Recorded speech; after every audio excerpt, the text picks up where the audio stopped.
Navbatdagi savol. Ustoz, erim qaynonamning majburlashi ostida men bilan turmush qurgan. Seni ko'nglim yo'q, ket deb ko'p aytadi. Ikkita farzandimiz bor. Nima qilay ayting? Bismillah, alhamdulillah, vassalatu vassalamu ala rasulillohi va ba'd. Endi bu darajada bo'layotgan bo'lsa, ya'ni qo'pol aytiladi, bizda maqol bor, zo'rlangan it ovga yaramaydi deb. Bu narsani qiyin endi bu darajada bo'lib turgan bo'lsa, ya'ni yashamayman, senga ko'nglim yo'q, ket deb turgan bo'lsa eringiz, hech narsa deya olmaysiz. Meni sizga maslahatim, Allohga tashlang.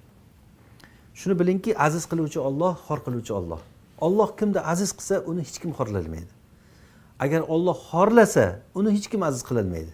Va man yuhinillahu fama lahu min mukrim. Kimda Alloh taolo agar xorlasa, uni hech kim hurmat qila olmaydi. Kimda Alloh aziz qilsa, uni hech kim xorlay olmaydi.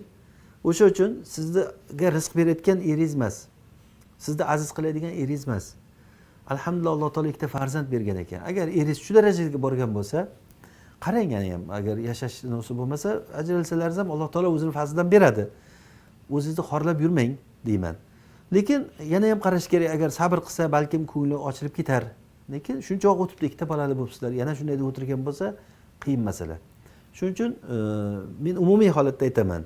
Lekin aniq net o'laroq bu narsaga siz o'zingizni singlingiz, opalaringiz, o'sha holatni bilgan, sizni eringizni bilgan kishilardan maslahat so'rang.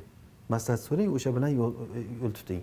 Men aytganimki, Allohga suyaning, Alloh taolo o'zi inshaalloh yaxshilikni beradi. Vallohu a'lam.